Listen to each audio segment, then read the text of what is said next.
사순절기지만은 이제 봄 기운이 완연한 그런 계절을 맞이했습니다. 이 환절기가 되면 이 감기가 많이 드는데 우리 성도들 가운데 이렇게 감기가 또 이렇게 드는 성도들이 많이 있는 것 같은데 스스로 건강 관리를 좀 나이가 드신 분은 잘 관리해야 될 것 같아요. 그래서 우리가 육적으로 건강해야 영적으로도 또 하나님의 일을 할 수 있지 않습니까? 그런 스스로의 건강 관리를 통해서 하나님께 영광을 돌리시기를 바랍니다.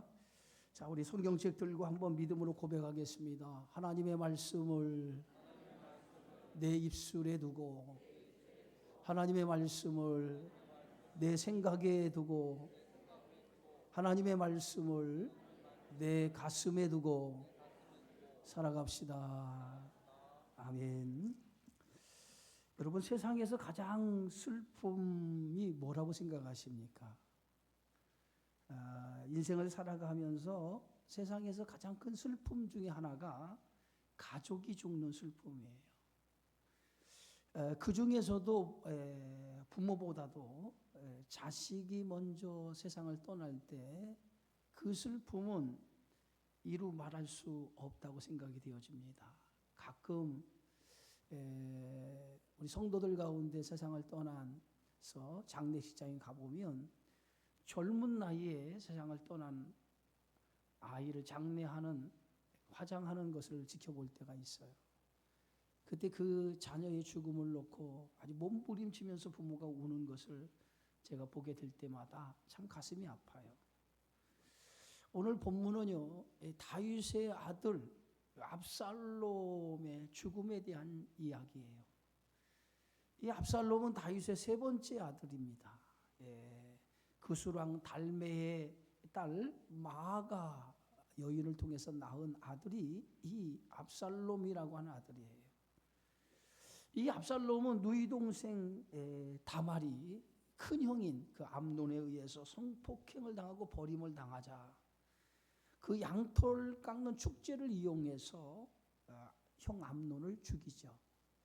그리고 어머니의 나라인 이 구술로 도망을 가 3년을 보내다가 다윗에 의해서 예루살렘으로 돌아옵니다. 근데 예루살렘으로 돌아오긴 하지만은 다윗은 그의 얼굴을 2년 동안 보질 않아요. 왕궁 출입도 하지 못하게 하고 2년 동안 그 아들을 보지 않습니다. 압살롬은 그때부터 마음에 큰 뭔가 솟아오르는 게 있었어요. 그래서 그때부터 아버지의 자리를 노리고 반역을 꾀하기를 시도를 합니다. 그래서 병거와 말을 준비하고 호위병을 세우고 아침 일찍이 일어나 성문에 가서 길 곁에 앉아 있다가 송사를 하러 재판하러 오는 사람들의 말을 일일이 들어줘요. 그리고 그들의 마음을 훔치기를 시작을 합니다. 그래서 백성들의 마음을 하나둘 압살롬에게 돌리기 시작을 해요. 이렇게 압살롬은 4년을 준비를 합니다. 그래서 4년 동안 백성들의 마음을 훔치고 난 이후에 압살롬은 헤브론이라고 하는 곳으로 가서 모든 지파에 사람을 보내어서 자신이 왕이 되었다. 헤브론에서 왕이 되었다라고 사람들에게 알리기 시작을 합니다. 그래서 많은 백성들이 압살롬이 왕이 되었다는 그 선언에 쫓아가죠. 그러면서 압살롬은 아버지의 자리를 노리는 반역이 시작이 되어져요. 다윗은 아들 압살롬이 반역했다고 하는 그 소리를 듣자마자 군대를 동원해서 얼마든지 아들 압살롬을 제압할 수가 있었어요. 그런데 다윗은 이 모든 것이 자신의 죄의 결과로 생겨진 것이라고 생각합니다. 그래서 압살롬의 반역의 군대에 대항하여 싸우지 아니하고 이것이 하나님이 내가 범죄한 것에 대한 징계로 알고 스스로 예루살렘 궁을 떠나 피난길에 오르게 되어져요. 그러면서 다윗은 자신을 추종하는 신하와 백성들과 함께 그 요단을 건너죠. 그리고 이 마하나임이라고 하는 곳에 도착을 합니다. 이 마하나임이라고 하는 것은 므낫세 반지파, 갓지파에게 주신 기업의 땅이에요. 근데 그 땅에 도착을 하는데 압살롬이 그 마하나임의 피난길에 올랐던 그 마하나임까지 군대를 총 동원해 가지고 다윗을 죽이려고 추격해 오는 거예요. 그래서 다윗은 그 압살롬의 그 군대와 맞서 싸우기 위해서 군대를 재편을 합니다. 그것이 오늘 18장의 이야기예요. 이에 다윗이 그와 함께한 백성을 찾아가서 천부장과 백부장을 그들 위에 세웠다 그랬어요. 그 압살롬의 그 수많은 군대와 맞서 싸우기 위해서 다윗은 자신이 따르는 군사를 재편을 하기 시작하는데, 먼저 군사의 숫자를 세고, 그리고 천부장과 백부장, 군사의 지휘관들을 세우고 부대를 세 부대로 편성을 하게 되어져요. 그래서 그 자신을 따르는 군사를 세 부대로 편성을 하는데 3분의 1은 군대 장관 요압에게 맡기고, 또 3분의 1은 수루아의 아들 요압의 동생인 아비새에게 맡기고, 그리고 3분의 1은 가드 출신 이때에게 그 3분의 1을 맡깁니다. 그래서 군대를 완전히 그 전쟁을 할 수 있도록 군대를 재편을 해요.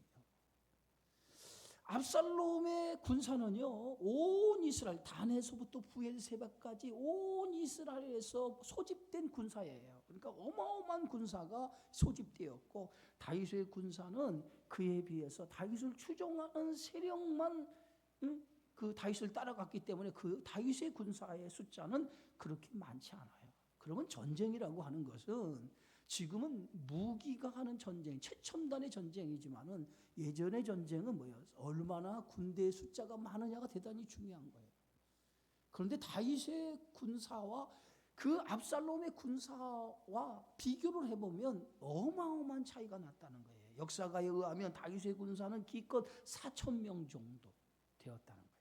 그런데 이 압살롬을 따르는 군사들은요, 어마어마한 군사인데 오늘 이 전쟁에서 압살롬의 군사가 죽은 숫자만 2만 명이라고 했어요. 2만 명. 그렇다고 하면 얼마나 많은 군사가 동원이 됐겠냐 이 말이에요.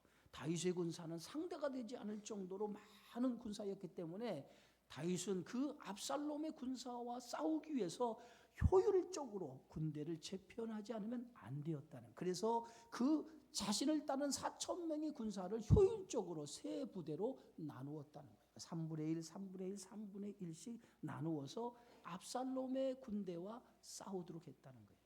자, 이렇게 군대를 재편하고 나서 다윗은 내가 직접 이 전쟁에 참전하겠다, 내가 직접 군대를 이끌고 이 전쟁에 참전하겠다라고 선언합니다. 오늘 2절 하반절에 보니까 그렇게 선언하잖아요. 왕이 백성에게 이르되 나도 반드시 너희와 함께 나가리라.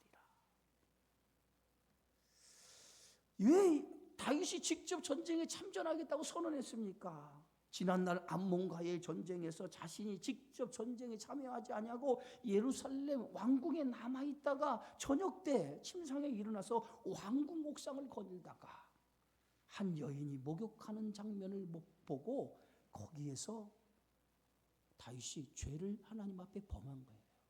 그것 때문에 지금 다윗의 인생이 그 한 번의 실수로 인해서 그 인생이 내리막을 걸어가고 있는 거예요. 다윗은 너무도 잘 알았어요. 이 모든 일들이 누구로 인해서 생겨진 거냐, 자기가 하나님 앞에 범죄한 것을 통해서 생겨진 일이라고 하는 걸 너무도 잘 알았어요. 그래서 이번 전쟁만큼은 자신이 직접 참전하겠다라고 백성들에게 선언을 한 거예요. 그랬더니 백성들이 그 다윗이 전쟁에 직접 참전하겠다라고 선언하니까 백성들이 극구 만류를 해요. 오늘 성경 말씀 3절의 말씀이에요. 백성들이 이르되 왕은 나가지 마소서. 우리가 도망할지라도 그들은 우리에게 마음을 쓰지 아니할 터요. 우리가 절반이나 죽을지라도 우리에게 마음을 쓰지 아니할 터이라. 왕은 우리 10,000명보다 중하시오니 왕은 성읍에 계시다가 우리를 도우심이 좋으니이다. 압살롬과의 전쟁은요, 외부의 적과의 싸우는 전쟁이 아니에요. 이 전쟁의 성격은 뭡니까? 내전입니다. 내전. 이스라엘 안에서 스스로 내전이 일어난 거예요. 반란이 일어난 거예요.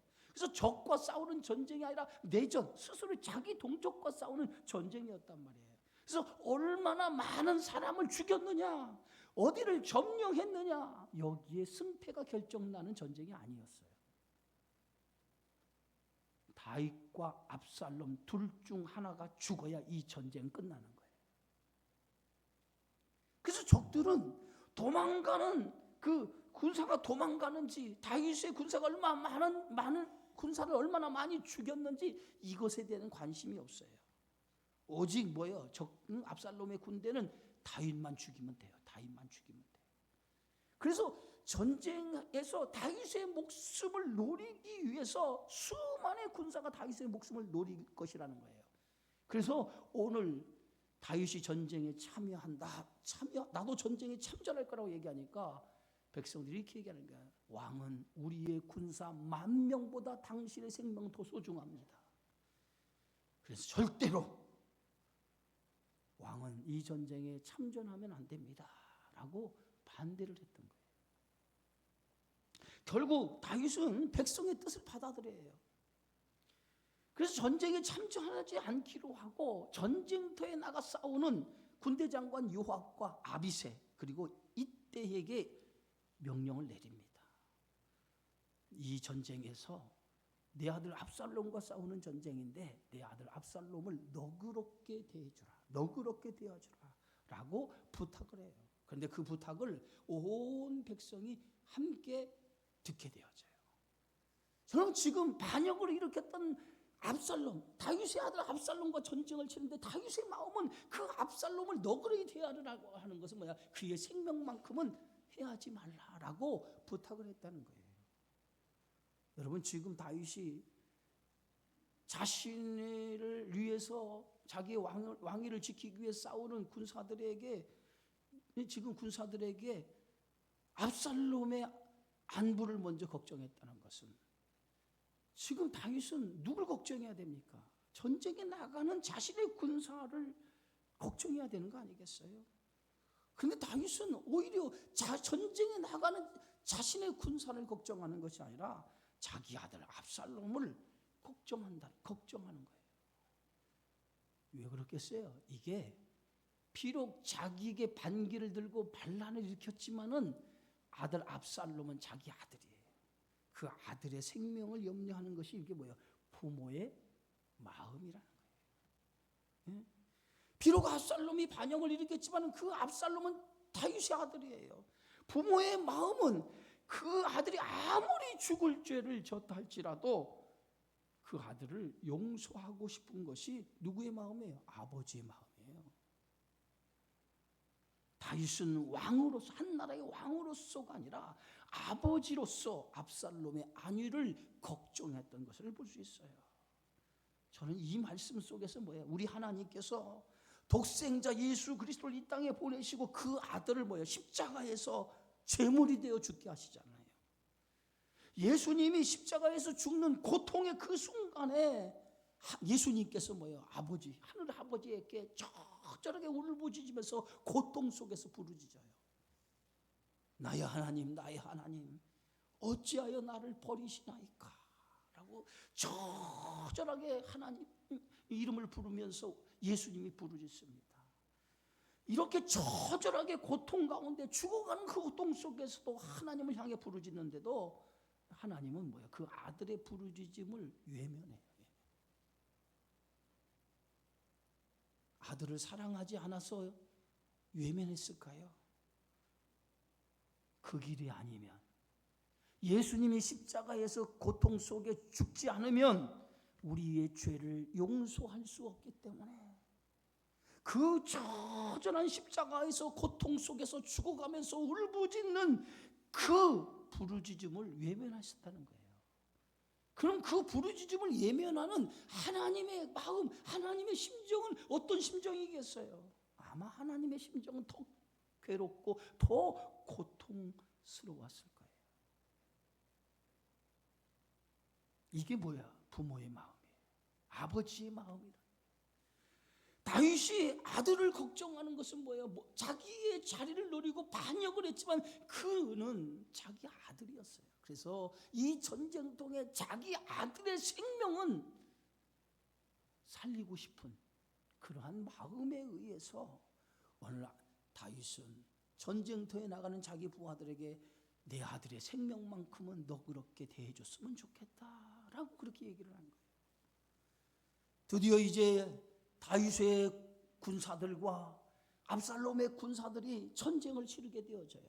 오늘 성경 말씀에 보니까 이에 백성이 이스라엘 치러 들러 나가서 예브라임 숲풀에서 싸우더니라고 6절에 그렇게 기록되고 있어요. 그들이 이제 전쟁을 치르는데, 전쟁을 치르는 장소가 어디입니까? 전쟁을 치르는 숲풀에서 그 압살롬의 군대와 다윗의 군대가 지금 싸우기 시작했다는 거예요. 다윗의 군사는요, 수적으로 지금 압살롬의 군사와 훨씬 수적으로도 열세입니다. 그래서 정면으로 오늘 압살롬의 군대와 맞서 싸워서는 승패가 나지 않아요. 이길 수가 없어요. 그래서 다윗은 정면으로 싸울 수 없어서 숲풀에 들어가서 숲풀 속에서 압살롬의 군대와 맞서 싸울 수밖에 없었다는 거예요. 그래서 다윗은 숲풀에 들어가서 지형지물을 이용해서 오늘 그 압살롬의 그 많은 군사와 맞서서 다윗의 군사가 싸우기 시작을 합니다. 이렇게 해서 전쟁을 치르는데 이 전쟁에서 결과가 어떻게 났어요? 오늘 7절 8절의 말씀 보세요. 거기서 이스라엘 백성이 다윗의 부하들에게 패하매 그날 그곳에 전사자가 많아 2만 명에 이르렀고 그 땅에서 사면으로 퍼져 싸웠으므로 그날의 숯불에서 죽은 자가 칼에 죽은 자보다 많았더라. 다윗의 군사와 이스라엘 군사가 충돌해서 전쟁을 숯불에서 치르게 되어졌는데 그 숯불에 치른 전쟁에서 그 수많은 이스라엘 군사, 압살롬의 군사가 맥을 쓰지 못하고 다윗의 군사에게 패했다는 거예요. 그날 그 숯불에서 죽은 자가 2만 명이었다는 2만 명. 그런데 성경은 한 가지 중요한 단서를 하나 남겨두는데 어떤 단서를 남겨두냐면 그날의 숯불에서 죽은 자가 칼에 맞아 죽은 자보다 더 많았다는 거예요. 다윗의 군사에 의해서 칼에 죽은 자보다도 숯불에 웅덩이에 빠지고 낭떠러지게 떨어지고 나무에 걸려 죽고 이렇게 해서 지형 때문에 죽은 자가 훨씬 더 많았다는 거예요. 그래서 이 전쟁이 다윗의 군사의 승리로 끝났다는 거예요. 여러분, 칼에 맞은 자보다 숯불에 죽은 자가 더 많았다라고 하는 것은 무엇을 의미하는지 아세요? 이 전쟁을 하나님이 개입하셨다는 거예요. 하나님이 개입하셨다는 거예요. 하나님이 개입하지 않았으면 이 전쟁은 다윗의 승리로, 다윗의 군사가 이끄는 승리로 이 전쟁은 끝나지 않았을 거예요. 그러나 이 전쟁에서 칼에 맞아 죽은 사람보다 숯불에서 죽은 자가 더 많다는 얘기는 하나님이 직접 이 전쟁에 개입하셔서 압살롬의 그 많은 군대를 하나님이 무찔러 주었다. 여호수아가 가나안 땅을 정복하는 과정에서 가나안 남부 연합군과 싸울 때 하나님께서 큰 우박을 하늘에서 내리기 시작합니다. 그래서 그 우박을 통해서 가나안 남부 연합군이 우박에 맞은 자가 칼에 맞아서 죽은 자보다 더 많았다고 성경은 기록하고 있어요. 그것뿐입니까? 아수르 18만 5천이라는 대군이 유다를 침공해 옵니다. 그때 유다는 그 아수르 18만 5천이라는 그 대군을 대항할 만한 힘이 하나도 없었어요. 성경은 그때의 상황을 이렇게 말합니다. 마치 바람에 의해서 숲이 막 흔들릴 정도로 우리 마음이 유다의 아수르 18만 5천 명이 공격에 침략 올 때 우리의 마음이 그처럼 막 흔들리고 떨었다는 거예요. 그런데 18만 5천의 대군이 쳐들어왔음에도 아이를 뵌 부모가 해산할 힘이 없는 것처럼 유다는 그들을 대항할 만한 아무런 힘이 없었다는 거예요. 그래서 히스기야는 그 18만 5천의 대군에 맞서 싸울 힘이 없어서 하나님 앞에 올라가서 하나님 앞에 기도하잖아요. 그랬더니 놀라운 일이 일어났어요. 18만 5천이라고 하는 아수르 그 대군을 하나님께서 주의 천사를 보내서 밤새 그들 다 죽여버린 거예요. 아침에 일어나 보니까 그들이 다 송장이 되어버렸어요. 누가 하신 일이에요? 하나님이 그 전쟁을 개입하시니까 아수르 대군이 다 죽어가더라 이거예요. 하나님은 능치 못하심이 없으신 분이에요. 비록 다윗의 군사가 수적으로 보면 열세였어요. 그런데 다윗의 군사가 승리할 수 있었던 것은 하나님이 이 전쟁을 개입하셨어. 다윗의 군사가 승리할 수 있도록 이끄셨다는 거예요. 왜 다윗의 군사를 승리하도록 이끄신지 아십니까? 이것은 다윗과 하나님과의 맺은 언약 때문에 그랬어요. 사무엘하 7장 16절에 보면 하나님께서는 다윗을 왕으로 세우면서 다윗에게 언약을 맺는데 그 언약이 뭡니까? 내 집과 내 나라가 내 앞에서 영원히 보존되고 내 왕위가 영원히 견고하게 되리라. 이게 하나님이 다윗에게 한 약속이었어요. 예? 내 나라가 영원히 보존되고 내 왕위가 영원히 견고할 것이라고 하는 거예요. 그게 하나님이 다윗에게 맺은 약속이었어요. 비록 다윗은 범죄로 말미암아 하나님 앞에 징계를 받고 피난길에 오르게 되어졌지만은 그렇다고 해서 하나님이 다윗을 버린 것은 아니에요. 하나님은 다윗과 맺은 언약을 잊지 아니하시고 다윗의 왕권을 견고하게 해주신 거예요. 전쟁에서 이제 압살롬의 이끄는 군대가 다 피하자 압살롬은 도망칩니다. 도망치다가 다윗의 군사들과 마주쳐요. 9절입니다. 압살롬이 다윗의 부하들과 마주치니라. 압살롬이 노새를 탔는데 그 노새가 큰 상수리 나무 번성한 가지 아래로 지날 때에 압살롬의 머리가 그 상수리 나무에 걸림에 그가 공중과 그 사이에 달리고 그 노새는 그 아래로 빠져나간지라.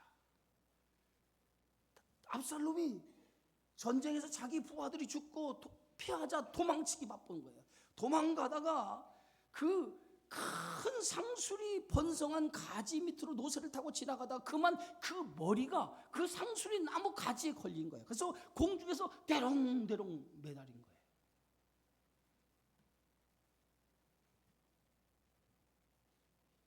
여러분, 압살롬은요 외모가 아주 출중한 외모를 가지고 있는 사람이에요. 그 성경은 발바닥에서 정수리까지 흠이 없을 정도로 외모가 출중했다라고 그렇게 기록하고 있습니다. 그 중에서도 압살롬의 외모 중에서 가장 빛나는 외모가 어딘지 아십니까?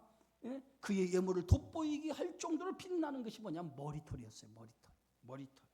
응? 사무엘하 14장 27절에 보면 그의 머리털이 무거움으로 연말마다 깎았으며 그의 머리털을 깎을 때 그것을 달아본즉 그의 머리털이 왕의 저울로 200세겔이나 되더라. 예? 여러분, 사람의 외모에서 머리가 차지하는 비율이 대단히 높잖아요. 그렇죠?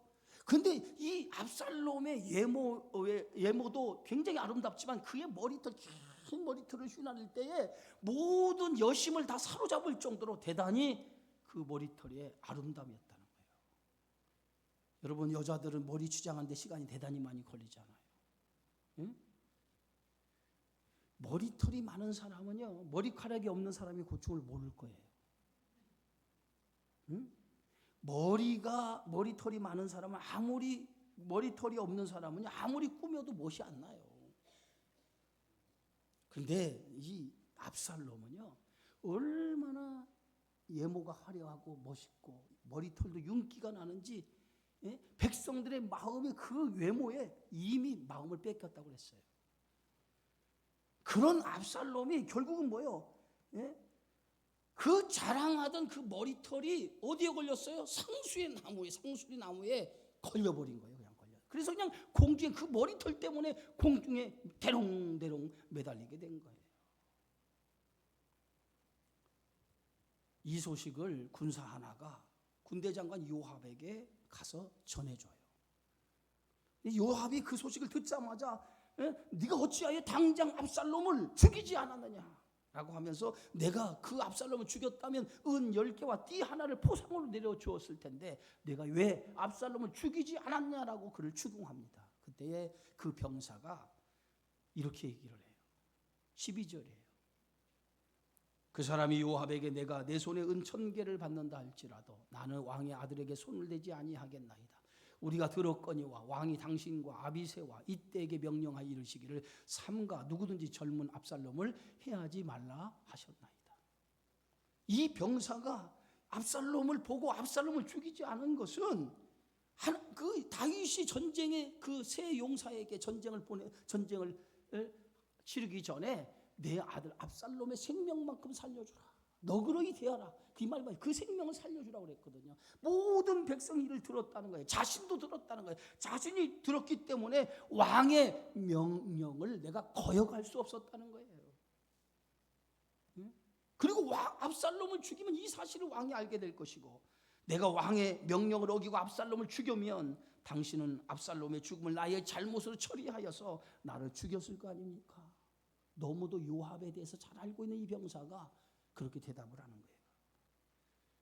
요압은 이 병사의 말을 듣자마자 손에 작은 창 3개를 들고 상수리 나무에 걸려있는 압살롬을 향해서 달려가기 시작을 해요. 그리고 달려가서 압살롬의 심장에 창을 탁 꽂아버려요. 얼마나 요압이 잔인한지 아십니까? 자기 자리를 위해서라면 서슴없이 살인도 불사하는 캐릭터가 누구냐? 요압이에요. 창셋을 들고 가가지고 달려가서 그 상수리 나무에 매달려 있는 그 압살롬의 심장을 향해서 그냥 꽂아버려요. 그리고 자신을 따르는 군사 10명이 압살롬을 에워싸고 그를 돌로 쳐서 죽여버려요.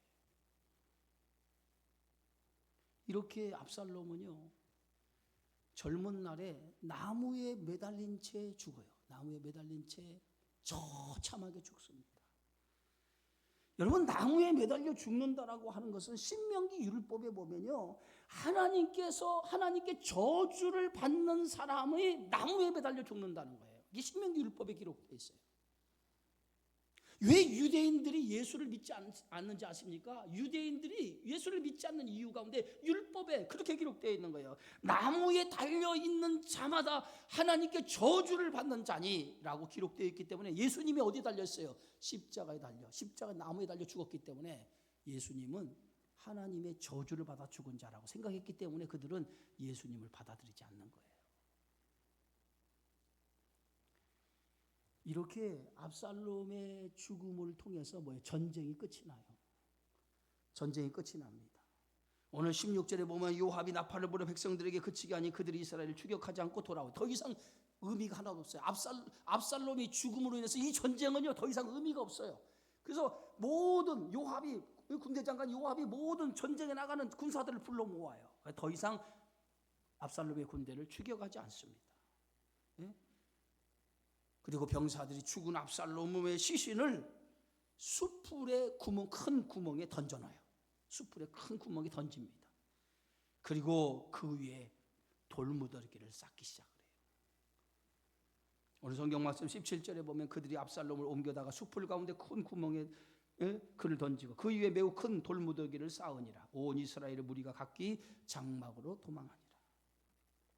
여러분, 당시 시신을 돌무더기 위에 쌓는다라고 하는 것은 큰 반역자나 불순종하는 자에게 수치를 주기 위해 행해진 하나의 관습이었어요. 이스라엘 백성이 여리고 성을 정복하면서 하나님이 여호수아에게 이 성과 그 가운데 있는 모든 것은 다 하나님께 온전히 바치라고 명령을 내렸어요. 그런데 그 명령에 어긴 한 사람이 있었어요. 아간이라고 하는 사람. 여리고성을 정복하는데 그 정복하다가 그 탈취물을 몰래 자기 장막에 숨겨두었어요.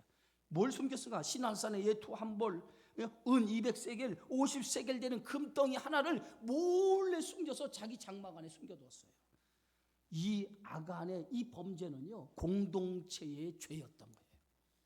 그래서 그 다음에 아이성을 공격하는데 2-3천 명의 군사만 있으면 아이성을 정복할 수 있다고 했는데 아이성에서 군대가 퇴폐를 하고 돌아와요. 그 원인을 조사해 보니까 아간이 범죄, 하나님의 불순종한 이 범죄로 인해서 아이성 실패로 돌아간 거예요. 공동체의 죄로 물었던 거예요. 그래서 하나님께서 이 아간을 어떻게 처단합니까? 이스라엘 백성들이 그 아간을 돌로 쳐서 죽여요. 왜? 율법에 의하면 돌로 쳐서 죽이라고 그래서 돌로 쳐서 죽였어요. 그리고 그에게 돌무더기를 쌓아요. 그곳이 뭐예요? 아골 골짜기, 아골 골짜기. 아골 골짜기 뭐야? 괴로움의 골짜기였다. 또한 율법에 보면 페루나 아버지를 욕보이거나 아버지에게 반기를 드는 페루나는 반드시 돌로 쳐서 죽이도록 되어 있어요. 그런데 압살롬은 뭐야? 아버지에게 반기를 든 반역을 한 자식이었어요. 결국은 그는 비참하게 죽은 것뿐만 아니라 그의 시신은 돌무더기에 쌓인 채 매장이 되고 말아요. 그런데 한 가지 오늘 성경의 말씀에 보면 이렇게 기록하고 있어요. 압살롬이 살아있을 때 자기를 위해 기드론 골짜기에 비석을 세웠다는 거예요. 그런데 비석을 세운 이유를 성경은 이렇게 말합니다. 자기 이름을 전할 자식이 없어서 자기 이름을 기념하기 위해서 기념비를 세워놨다는 거예요. 여러분, 압살롬에게 자식이 없나요? 압살롬에게는 자식이 있었어요. 사무엘하 14장 27절에 보면 압살롬에게는 아들 셋과 딸 하나가 있었어요. 그 딸 이름이 뭐예요? 다말이에요. 다말. 자기 누이의 이름이 누굽니까? 다말이에요. 똑같은 다말이에요. 근데 자기 딸도 다말로 지었어요. 그런데 이 자식이 없다라고 하는 말은 이 압살롬보다 먼저 이 자식이 죽은 것 같아요. 그래서 자식이 없어서 자기 이름을 드러낼 자식이 없어서 스스로 자기 이름을 내기 위해서 기념비를 기드론 골짜기에다 세워놨다는 거예요. 이 기념비가 전승에 의하면 높이가 15m 된다는 거예요. 15m.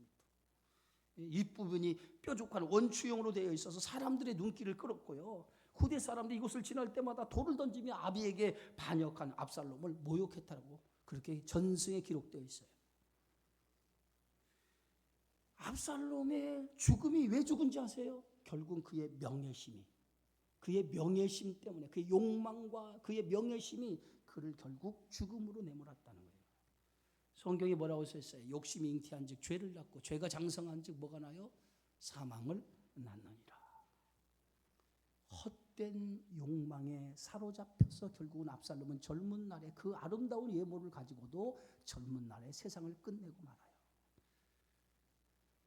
오늘 이 성경의 말씀은요, 우리에게 압살롬이라고 하는 사람을 통해서 우리에게 많은 것을 일깨워주고 있어요. 압살롬은 오직 인생의 목적이 뭐예요? 자기 욕심과 욕망에 이끌려 살아간 사람이었다는 거예요. 압살롬의 인생에서요, 여호와 하나님이 없었어요. 그의 인생에는 오직 자기 욕망과 욕심만 가득 찼지 여호와 하나님이 그의 인생에 없었다는 거예요. 그래서 압살롬의 죽음의 그 결과는 뭐야? 하나님이 없는 인간의 욕망과 욕심대로 살아가는 인생의 결과가 어떤 결과를 맞이하는지를 우리에게 가장 잘 보여준 사건이 압살롬의 죽음이에요. 자기 자랑, 헛된 욕심, 헛된 욕망에 살아가는 인생이 돼서는 안 된다는 거예요. 오직 우리 인생의 목적과 방향이 세상 것에 둬서는 안 돼요. 어디에 두어야 됩니까? 하나님 안에 두어야 된다는 거예요. 비록 다윗은 징계를 받고 피난길에 올랐지만 그의 중심에는 여호와 하나님이 계셨어요. 여호와는 나의 목자시니 내게 부족함이 없으리로다고 고백할 정도로 다윗의 중심에는 항상 하나님이 계셨어요. 그래서 하나님께서 그를 끝까지 붙잡아 주었던 거예요. 바울은 살아도 주를 위해 살고 죽어도 주를 위해 죽나니 사나 죽으나 우리는 주의 것이라고 그랬어요. 하나님 안에 소망을 두고 삶의 방향과 목적을 그 안에 두고 살아갈 때 하나님은 그 인생을 복되게 하는 거예요. 그러나 헛된 욕망, 헛된 욕심, 자기 자랑에 의해서 살아가는 인생은 결코 하나님이 그를 복되게 하지 않아요. 사랑하는 성도 여러분, 허망한 것을 좇지 마세요. 욕심에 따라 살아가지 마세요. 자기를 자랑하는 인생이 되지 마세요. 영원한 것을 소망하며 주님의 뜻을 붙잡고 그 뜻을 따라 살아가는 믿음의 성도들이 되어지기를 주님의 이름으로 축원합니다. 기도합니다. 하나님 은혜 고맙습니다. 오늘 주신 이 생명의